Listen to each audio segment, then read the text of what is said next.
नमस्कार, मैं दिलीप सिंह सोबाणा। आज हम हिंदी व्याकरण की अगली कड़ी में पढ़ने जा रहे हैं सर्वनाम।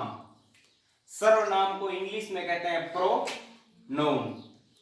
ठीक है, PRONOUN। सर्वनाम कहते किसे, पहले ये देखते हैं। सर्वनाम यानी सभी नाम, या इसकी परिभाषा देखें तो नाम के स्थान पर काम आने वाले शब्द। नहीं बेटी से देखो, हिंदी व्याकरण के अनुसार क्या होती है, संज्ञा के स्थान पर काम आने वाले शब्दों को सर्वनाम कहते हैं। और संज्ञा किसे कहते हैं, नाम को ही संज्ञा कहते हैं। ये हमने पढ़ा ना शॉर्ट ट्रिक में। तो नाम की जगह आदमी का नाम ना देकर आदमी के नाम की जगह जो जो शब्द काम में लिए जाते हैं उनको कहते हैं सर्वनाम। क्या क्या काम में लेते हैं वो देखते हैं। वह, तुम, कौन, हम, मैं। अब इनका प्रयोग कैसे होता है देखते हैं। जैसे राम क्रिकेट खेल रहा है, तो ये तो हुआ संज्ञा का प्रयुक्त शब्द। राम क्या है, संज्ञा, नाम आ गया। अब राम की जगह ये कह दे वह क्रिकेट खेल रहा है।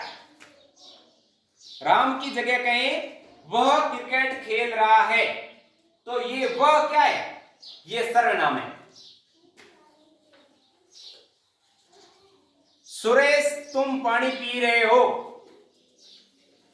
तुम पानी पी रहे हो, सुरेश पानी पी रहा है। कौन, हम, मैं आदि शब्द। ठीक है, अब सर्वनाम के प्रकार देखते हैं। सर्वनाम के 6 प्रकार होते हैं। नींद याद रहेगा, कभी एग्जाम आ जाए या कंपटीशन में भूल जाते हो तो याद करने का तरीका बताता हूं। सर्वनाम शब्द को तोड़ दो, कितने अक्षर आ रहे हैं देखो, से, र, व, ने, आ, में। सर्वनाम, तो सर्वनाम में कितने अक्षर हुए, 1 2 3 4 5 6। तो सर्वनाम के 6 भेद हैं। 6 भेद में से आज हम पढ़ रहे हैं पहला भेद, पुरुषवाचक सर्वनाम। आज का हमारा पहला भेद है पुरुषवाचक सर्वनाम। अब पुरुषवाचक किसे कहते हैं वो देखते हैं। पुरुषवाचक का मतलब है जो पुरुष होते हैं। पुरुष मतलब महिला भी होती है उसमें शामिल। पुरुष मतलब एक जाति विशेष जिसमें 3 पुरुष होते हैं। कौन कौन से पुरुष होते हैं, उत्तम पुरुष, मध्यम पुरुष, अन्य पुरुष। ये याद नहीं रहेगा, मैं बताता हूं याद रखने का तरीका। 2 आदमी पास में खड़े गप्पे मार रहे हैं और तीसरा कोई दूसरा है उसके बारे में गप्पे मार रहे हैं। जैसे सुरेश और मोहन बातें कर रहे हैं राजू के बारे में। कौन कौन कर रहे हैं, सुरेश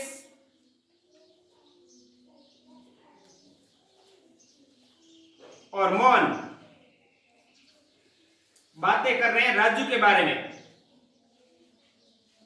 अब बातें देखो, यहां पर भी बातें कह कौन रहा है, सुरेश कह रहा है, तो कहने वाला हुआ उत्तम पुरुष। और सुनने वाला, सुन कौन रहा है, मोहन, तो सुनने वाला हुआ मध्यम पुरुष। और किसके बारे में बात कर रहे हैं, राजू के बारे में। जो राजू यहां नहीं है वो हुआ अन्य पुरुष। अब जैसे बात क्या आती है, मैं पढ़ा रहा हूं, बच्चे पढ़ रहे हैं, तो मैं तो हुआ उत्तम पुरुष और आप बच्चे जो पढ़ रहे हैं वो क्या हो गए, मध्यम पुरुष। और अन्य कौन हुआ, जिसके बारे में हम बात कर रहे हैं। जैसे महात्मा गांधी के बारे में बात कर रहे हैं हम, सुभाष चंद्र बोस के बारे में बात कर रहे हैं हम, तरोताजा बनी सरकार नरेंद्र मोदी के बारे में बात कर रहे हैं हम कि नरेंद्र मोदी ऐसा है वैसा है, राहुल गांधी ऐसा है वैसा है। तो मैं कहने वाला, मैं खुद यहां उपस्थित हूं, तो मैं हुआ उत्तम पुरुष। मैं जिसको कह रहा हूं, आप लोगों को कह रहा हूं, बच्चों को, तो बच्चे हुए मध्यम पुरुष। और जिसके बारे में कह रहा हूं वो हुए अन्य पुरुष। तो कहने वाला खुद होता है उत्तम, सुनने वाला होता है मध्यम, और अन्य पुरुष होते हैं जिसके बारे में कहा जाए। उत्तम पुरुष में मैं या हम जो बातें कर रहे होते हैं। अन्य पुरुष में आएगा यह, वह, ये, वो लड़का अच्छा नहीं है, जैसे एक बाप अपने बेटे को समझाए कि तुम उसकी संगति में मत रहा करो, वो लड़का अच्छा नहीं है, तो वह कौन है? अन्य, यानी अभी पास में नहीं है, और बाप अपने बेटे को समझा रहा है कि उसकी संगति छोड़ दे। ठीक है, तो ये हुआ पुरुषवाचक सर्वनाम। पुरुषवाचक के बाद आता है 2 नंबर सर्वनाम हमारा निश्चित वाचक सर्वनाम। निश्चित वाचक सर्वनाम किसे कहते हैं? निश्चितता बताने वाले शब्द। अब निश्चितता क्या बताता है? यह, वह, ये, वे, वो आदि ऐसे और भी शब्द हैं। ये किसके बारे में होंगे? ज्यादातर वस्तु के बारे में या स्थान के बारे में होंगे। क्या होता है देखो, यह मेरा घर है, ये आ गया, यह मेरा घर है,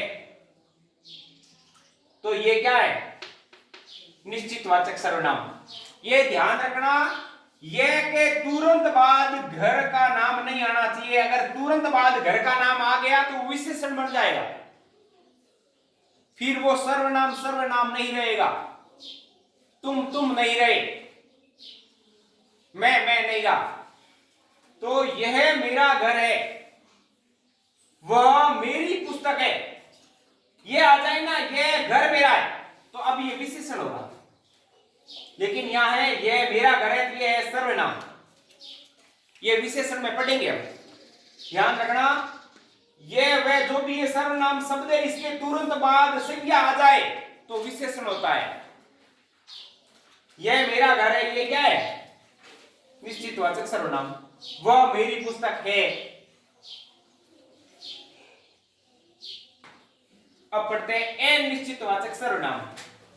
जो शब्द अनिश्चितता बताते हो, अनिश्चितता क्या बताते हैं? मतलब जिसका नाम या मात्रा फिक्स नहीं हो। अब किसका नाम फिक्स नहीं होता है? जैसे बाहर से कोई आए और खिड़की या दरवाजा बजाए, तो अंदर बैठी मम्मी अपने बच्चे को क्या बोलेगी? देखो बाहर कोई आया है।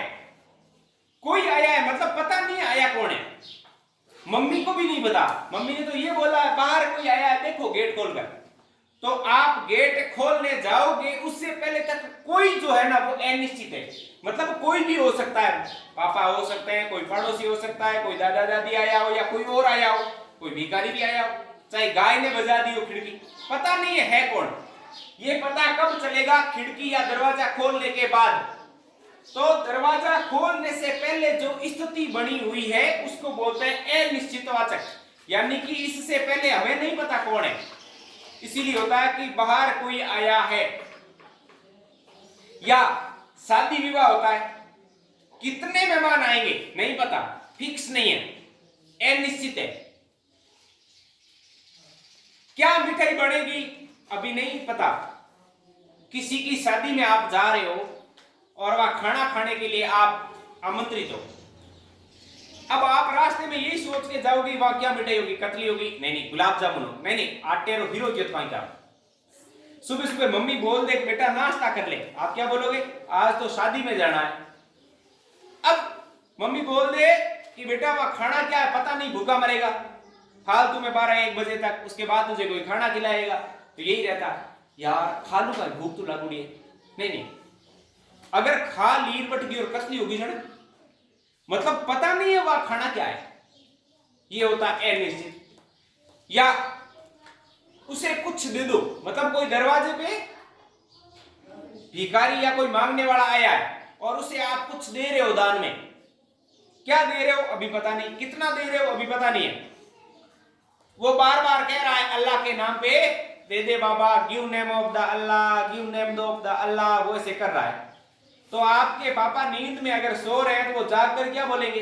अरे भी की दे दे, चुप करा, हमारी नींद खराब करे। मतलब की दे दे में आप धन पैसा दे सकते हो। अपारट जिया मारवाड़ में चाले बाजरी गेहूं घालनो खड़ाक बा घालनी हो सके, या कोई कंबल ओढ़नी जूता अगर कुछ है तो वह दे दो। पता नहीं है आप अभी तक क्या दोगे, तो क्या दोगे, कौन आया है, वो स्थिति स्पष्ट होने से पहले की स्थिति को अनिश्चितवाचक सर्वनाम कहते हैं। स्थिति पता चलने के बाद तो वो निश्चितवाचक सर्वनाम हो जाता है। स्थिति पता चलने से पहले पहले तक जो स्थिति है उसको बोलते हैं अनिश्चित वाचक, यानी अभी तक निश्चित नहीं है।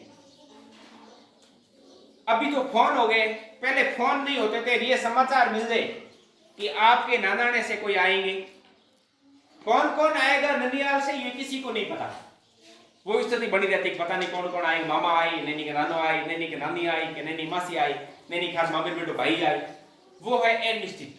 आने के बाद तो हमने देख लिया कौन कौन आया, अच्छा नाना भी आए, नानी भी आई है, मामा भी आया और मामी भी आई है, 2-4 पड़ोसी भी आए, एक्स्ट्रा लाए, तो ये हो गए उसके बाद निश्चित। इसी के साथ आगे के 3 भाग हम अगले वीडियो में पढ़ेंगे। जय हिंद, जय भारत।